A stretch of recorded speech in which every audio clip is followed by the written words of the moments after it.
I was born in the inner city of Dublin, and a place called Foley Street.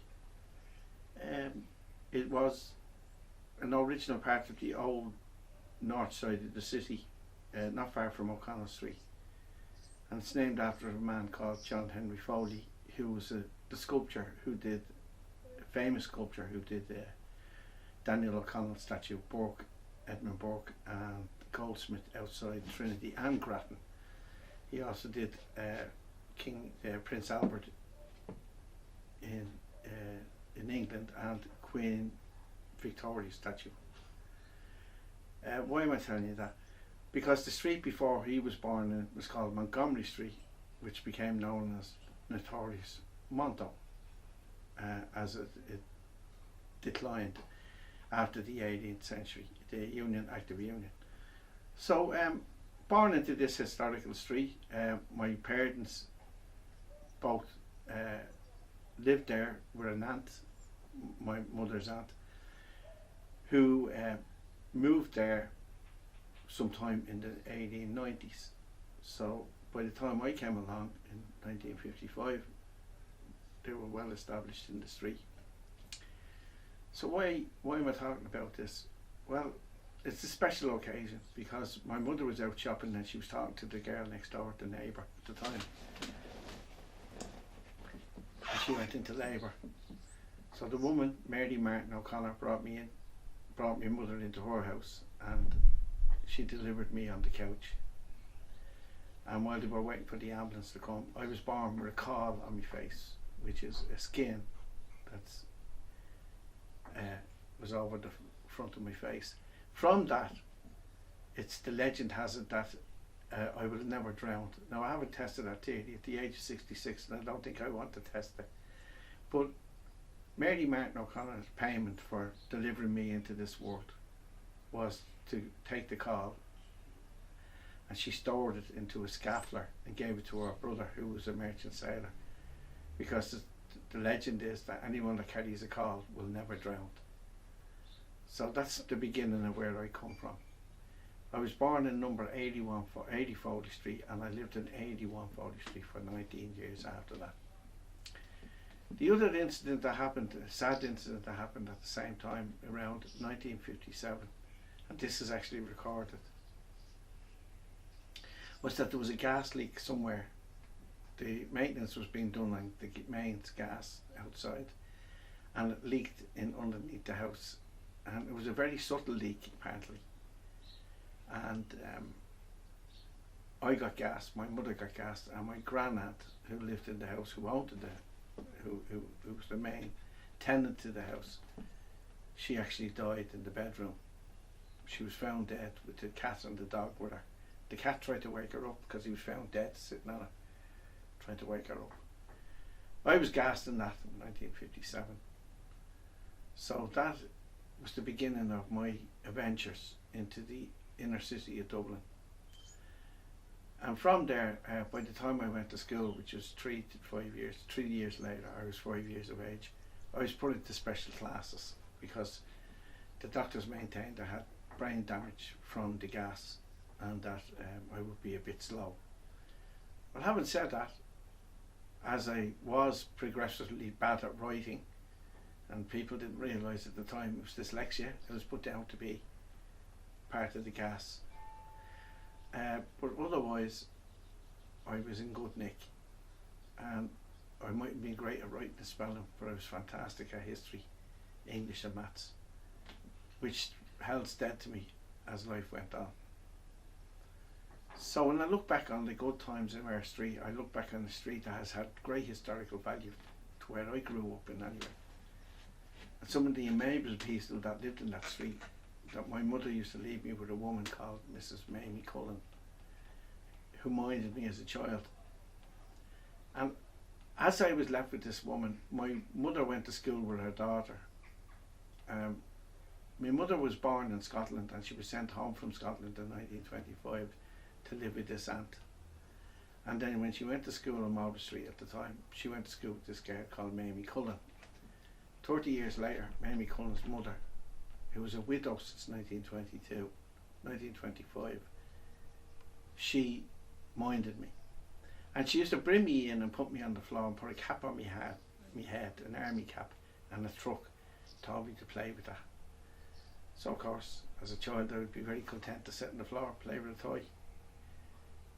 And it was only later on, as I started to grow older, that Mrs. Cullen revealed to me that the hat I was wearing was her husband, who had died in 1925. He was a driver in the Free State Army. In fact, he was one of Michael Collins' drivers.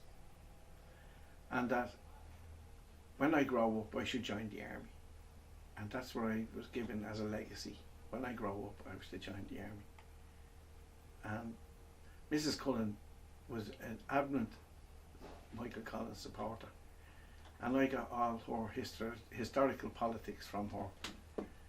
And I evolved into this person.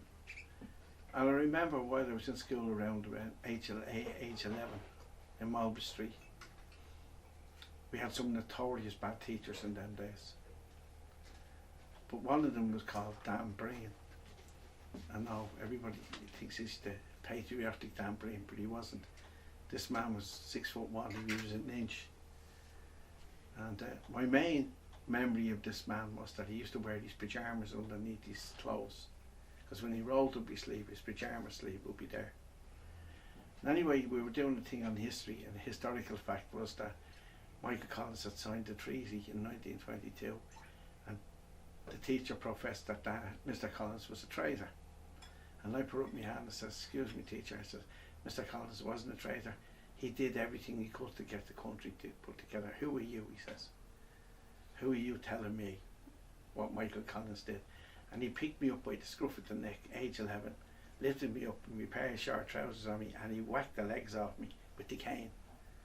So of course, on the way home, suffering that humiliation, I decided to go up to see Mrs. Cullen and tell her what was to happen. Of course, Mrs. Cullen brought me and told me that I was the trooper and a great soldier, and don't mind that teacher, that devil later was a traitor. So I was consoled by this, and of course, never again did I ever open my mouth about politics, especially in the classroom when Mr. Dan Breen was there. So these were the memories that I had. And when my mother saw me, like, she asked me what happened, I told her that I stuck up for Michael Collins, and she says, "Well, Michael Collins would be proud of you, but don't be doing that," she says, "because I'm not going to talk to that teacher over what you say or do." And that's the way it was in them days. So as time went on, I did join the army at the age of 17 in 1973, and I was the best 6 years of my life. I grew up in the army. I lived in a street that was really a rough street. The people that lived there were, an awful lot of people that were there were in dire straits, but a lot of it had to do with alcohol. I was raised in a house with three of us, three siblings and a mother and a father.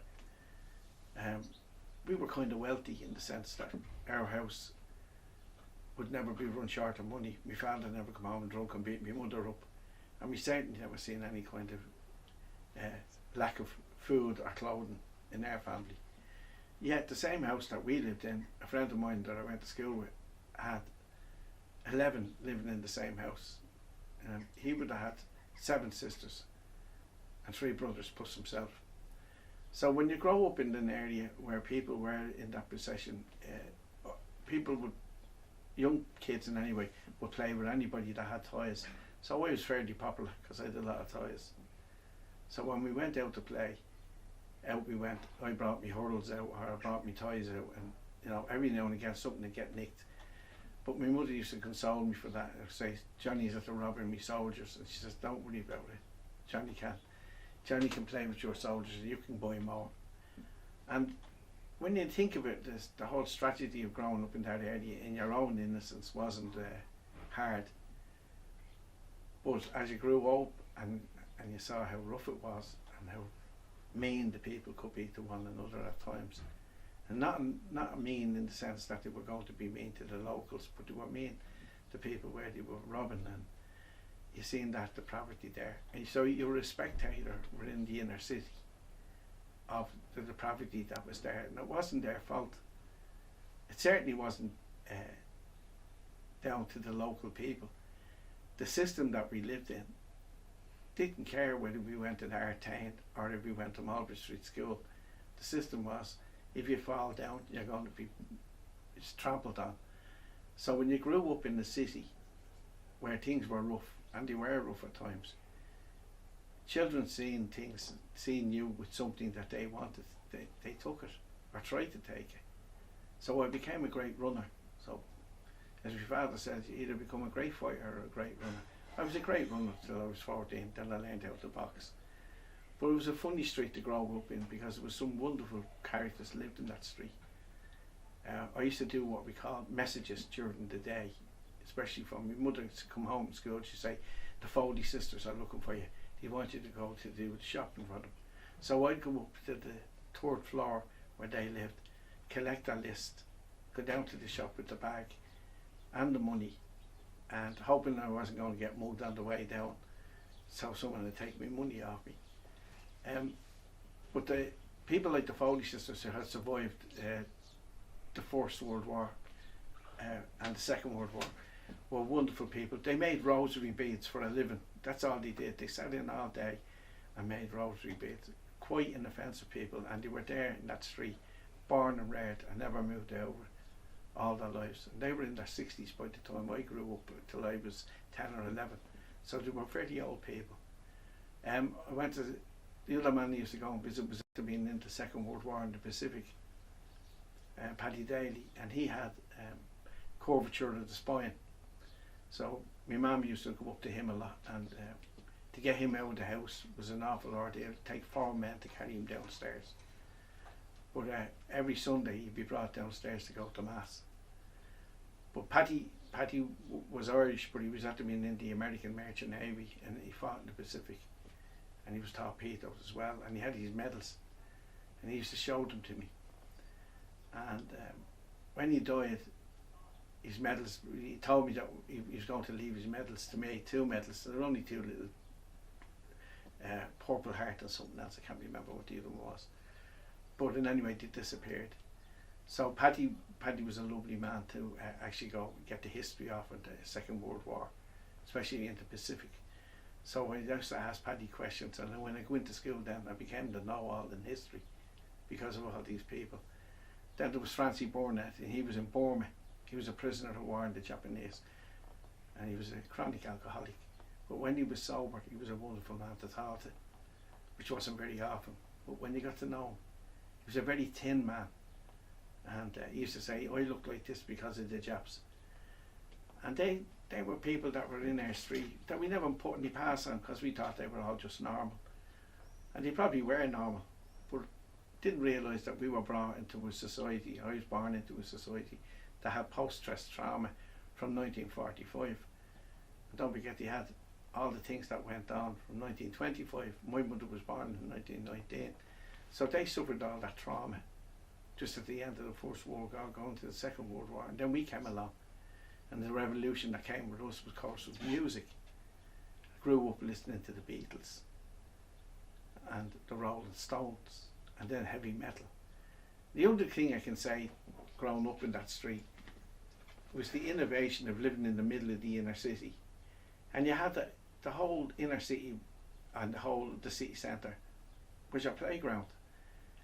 And as a child at age 12, I would walk up from where I lived up Talbot Street into O'Connell Street and walk all the way up to Grafton Street with my sister, who was 8 years of age. You couldn't do that today in Ireland. You couldn't do it anywhere. Dublin in them days, it was rough enough, traffic was bad, but we survived and we got through it. I remember bringing my sister to see The Wizard of Oz for my birthday. I was 11, and it was on in the Green cinema at the time. And we were amazed to see it in colour, because we never seen a colour film before. And we kept skipping down Grafton Street singing, we're off to see The Wizard. And that still sticks today, 66 years later. I still listen to the same film, and I love the songs in it. It makes a big difference, and people didn't have the morals, understand the morals of the thing. That, you know, we all have no place like home. You have to have a heart, use your brain, and have courage. And it took a while to learn that one, but we got there in the end. So yeah, it was a wonderful place to grow up. Go fishing for pinkeens, and they were little fish you caught in the pond. Of course, by the time you brought them home, they were dead the next day because the water hadn't been changed. When you put clear water into the pinkeens would die because they hadn't been fed. But anyway, that was from the green. Then we used to walk out at Clontarf as well. And yeah, it was a wonderful childhood. A bottle of water and a sandwich wrap. And off you went, bread and butter with sugar on it. And that was your picnic for the day, and off you went. And a tribe of us heading out, we'd walk down the North Strand into Fairview. And if you got as far as Clontarf, you were really at the down to marathon. In distance, it would be very far from where it come from today. As an adult, it wouldn't be, but as a child, it would have been a fine trek. We'd leave at 9 o'clock in the morning. We wouldn't get there probably 11:30, maybe 12. Take us 3 hours at least. And then we'd have to walk back again. So we'd stay there till maybe 1 o'clock, 2 o'clock, and then we'd head off home. So we'd be all back in the house for our tea at 5. I don't know if we could do that today. Children today wouldn't have grown up with the same kind of mentality as we did, and they wouldn't have had the same inspirations as we had. We were inspired to walk out the door at 9 o'clock in the morning and don't show up again till 5 o'clock in the evening. That sounds real harsh, but it wasn't. It was the best place for you. And you learned by your own mistakes. So if you fell off a tree, you wouldn't do that again. If you got a few stitches, you make sure you never got them again as well. Where today, I don't know if any children today will be able to do what we did. Go climbing or venture up to Phoenix Park or go to Stephen's Green in the inner city. I couldn't imagine that today. So from there I elevated into the Mulberry Street School, and that was a hard time for my life because of I was kind of dyslexic when it came to writing, and I can't learn a language, which is very sad. But as I said, I was brilliant at maths, English, and would have been arithmetic at that time. But when it came to a language, especially Irish, I used to get beaten around the class. I couldn't learn a language. I tried as an adult as well, and I still can't do it. Maybe it was something to do with the gas that I got in 1957 when I got gas, I don't know. But I can't learn any language, Spanish, Italian, German. I tried, can't. Still can't do it. There's a flaw there somewhere. But growing up, as I had no brothers, my dad was the only man in my life, or the person in my life, the other male factor to my life, because I had 2 other sisters. So he used to bring me off on a Sunday to go to a union meeting down in the Halfpenny Bridge, where he would meet up with his friends. And there would be a man there at the time. He was an entrepreneur, and he was a man that was very famous in Dublin called Hector Gray. And the story about Hector Gray was that when he was very young, he ended up a cabin boy in the South China Seas. And with his first wages, he brought home a few trinkets that wouldn't have been able to be got here. And then he sold them in the market. And as he progressed, the more times he went out to the China, he brought back more, and eventually started exporting stuff from China. He was probably the first entrepreneur ever to bring anything in from China. Now there would be only little things, trinkets, toys, plastic soldiers. Then he started bringing in tools and hammers. And then he used to have an auction up on the Halfpenny Bridge on a Sunday morning. The famous Hector Gray. He'd sit up on the throne, big man, he looked like a Buddha. Smoked cigars, wore a sheepskin coat, and talked with a gravel voice. And he'd tell us the stories about South China Seas. When I was a young lad, I used to go out there and we eat curry. I'm sure none of us knew what a curry was. We hadn't got a clue, not like today. So we were all amazed by this man and his stories. And my father used to meet his union friends there. I remember every time I come up, I used to love going with my father, because every time I met these men, they'd always give me threepence, So if there was 10 of them there, I could come out with there with two or three shillings in my pocket, which wasn't bad. Fair old nice earner for a child.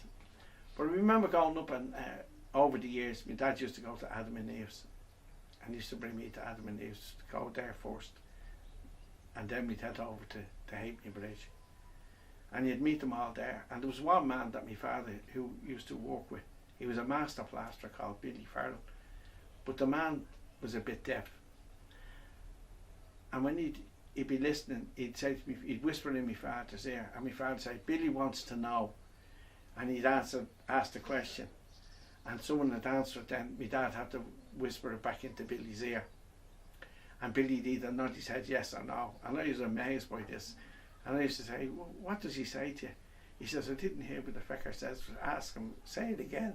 So that was later on in my life. I found that out as an adult. I didn't find that out as a child. But it was an amazing thing to see that this man depended on my father. My father was his mouth, and he's also his ears, and how he survived. But he was a fantastic plasterer. My father served his time under him, and my father became a very, very, very good plasterer. Historically, I'm the last in my family not to be a plasterer. I have documentation to say that there was plasterers in my house from 1848. Where William McElwaine took his brother Hugh McElwaine as an apprentice plasterer. So it goes back in a long way in history. And when I asked my dad, could I be a plasterer, he said no. And since I was the last male heir of the family, I didn't get a chance to become a plasterer. But at the age of 14, I started to do metal work, and I did sheet metal work with a man who relatively was a tinker. Now, he wasn't a traveller, but he was a tinker, and he made copper pots by angle iron and hammer. A fantastic man, lovely man. And I was with him for 3 years. Didn't earn a lot of money, that's why I joined the army. £8 a week, that's all I got off him. Eric was wonderful, but he was a cantankerous outfit. So I ended up joining the army for double that wages. That went to treble after 3 years. But that was life. Money was our god then. And of course, the disco scene had kicked off, 1970s. So Dublin in them days was a great place to live. We had all sorts of things going on. There was live music. You could go down the road and go into, on a Tuesday night, you'd see Phil Lynott and Tin Lizzy. And on Wednesday night then you go to the steering wheel and you'd see, who would be up there? Skid Row. I remember going to see Rory Gallagher and Taste live, and that was in a small little venue up in Dame Street. I can't even think of the name of the pub that it was in. But these were the things, these were the guys that were doing live music, and they were only starting off. And then the disco scene took off, and that was unbelievable. There's nothing unparalleled in any country in the world, I think, had as many discos as Dublin had. I used to go to a disco every night, a different disco every night, 50 pence in. And the description of that has to hold for another day because my brain is now freezed, so I'm going to stop now.